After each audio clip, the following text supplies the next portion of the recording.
নমস্কার, আমি রেবতী রঞ্জন খবর 24x7 পক্ষ থেকে আপনাদের সকলকে স্বাগত। রাজ্যে পালা বদল হয়েছে, সেই সঙ্গে হকারদের মম পরিহাস। সারা রাজ্য জুড়ে রেল স্টেশনে চলছে হকার উচ্ছেদ। সেই হকার উচ্ছেদের নির্মম বুলডোজারের বিরুদ্ধে 25টি মামলা গিয়েছিল হাইকোর্টে। হিরণময় ভট্টাচার্যের এজলাসে বিচার হলো, মিলল কিছুটা স্বস্তির আশ্বাস হকারদের জন্য, বইল হিমেল বাতাস। জানতে হবে আপনাদের, জানতে গেলে দেখতে হবে এই সম্পূর্ণ এপিসোডটি শেষ পর্যন্ত।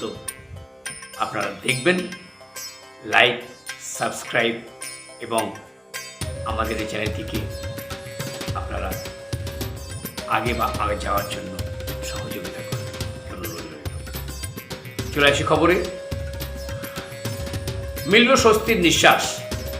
31শে জুলাই পর্যন্ত উচ্ছেদ সংক্রান্ত নোটিশের উপর অন্তর্বর্তীকালীন স্থগিতাদেশ। বুলডোজার চলা বন্ধ 31 তারিখ পর্যন্ত। সোজা কথায় বলতে গেলে কোর্টের বিচারপতি প্রশ্ন রেলের আইনজীবীর উদ্দেশ্যে, যে উচ্ছেদ কার্য হয়েছে বা চলছে বা নোটিশ দেওয়া হয়েছে, সেই সমস্ত জায়গা কি রেলের জায়গা? নাম্বার 1। নাম্বার 2, রেলের এরিয়ার মধ্যে চলাচলের বা বিভিন্ন ধরনের যাত্রীর অসুবিধে হচ্ছে, এটা এনশিওর করা হয়েছে, সেই জন্য ভাঙা হচ্ছে। 2, তৃতীয়ত, এই যে হকার উচ্ছেদ হচ্ছে, মাননীয় সুপ্রিম কোর্টের ডাইরেকশন ছিল যে কোনো হকার উচ্ছেদের আগে তাদের রুজি রোজগারের দিকে লক্ষ্য রেখে, সাংবিধানিক দিকটা খেয়াল রেখে তাদের পুনর্বাসন বা তাদের রুজি রোজগারের একটা ব্যবস্থা করা। সেগুলি কি করা হয়েছে? এই নিয়ে হকারদের পক্ষ থেকে বিকাশ ভট্টাচার্য প্রশ্ন রাখেন, হুজুর কয়েকটি জায়গাতে দেখা গেছে যে এই উচ্ছেদ হচ্ছে, তার রেলের জায়গা আদৌ নয়। যেমন ধরুন জল বিভাগ, পোর্ট ট্রাস্ট, বিভিন্ন সাংস্কৃতিক বা অন্যান্য সংগঠনের জায়গা, তার উপরেও চলেছে বুলডোজার। বিচারপতি হিরণময় ভট্টাচার্য বলেন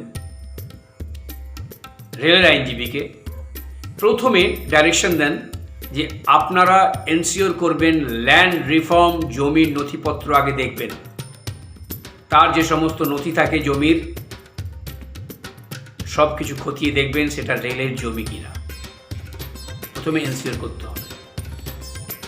সেকেন্ড, ওই জমির নথি এনশিওর করার পর আপনাদের অবজারভেশন যে আপনাদের কি অসুবিধা হচ্ছিল, নোটিশ দিয়েছেন, কত দিনের জন্য দিয়েছেন, এই সমস্ত তথ্য 25টি মামলার ক্ষেত্রে সবকটির জায়গারই আপনাদের নথি জমা দিতে হবে কোর্টকে। আইনজীবী বিকাশ ভট্টাচার্য বলেন, দেখুন যেমন একটি উদাহরণ দিই, হাওড়া জল বিভাগের জায়গা, তারা লাইসেন্স দিয়েছেন ব্যবসা করার জন্য হকারদেরকে, তারা নিয়মিত লাইসেন্সের যে কর হয় তা দেন, বিদ্যুতের বিল দেন, আলাদা যে সমস্ত ট্যাক্স আছে সে সমস্ত পে করেন, দীর্ঘকাল থেকে তারা ব্যবসা করে যাচ্ছেন, কিন্তু তাদের আজ উঠে যেতে হবে। হাওড়াতে রেলের অধীনে বিভিন্ন জায়গা রয়েছে, ইভেন পোর্ট ট্রাস্ট, বলে রাখি পোর্ট ট্রাস্ট পর্যন্ত, এই যে জল বিভাগ, এই জল বিভাগ পর্যন্ত রেলকে কথা জানিয়েছেন যে ওটা আমাদের জায়গা বা ইত্যাদি ইত্যাদি এই ব্যাপার, এরা এভাবে ব্যবসা করে যাচ্ছে। এটাও তো জানিয়েছেন দিল্লি। রেলের যে সমস্ত জায়গা রয়েছে যেখানে হকারকে বসানো হয়েছে বা হকারই করে যাচ্ছেন দীর্ঘদিন থেকে, তারা কি করে পেল? কোনো অথরিটি, হায়ার অথরিটিস বা অথরিটিস তাদেরকে করতে দিয়েছে? কোন বেসিসে দিয়েছিল? আজ কেন বলা হচ্ছে? সমস্ত বিষয় আসবে। এই সমস্ত বিষয়গুলোর উপরে ডাইরেকশন দিয়েছেন, অবজারভেশন আছে।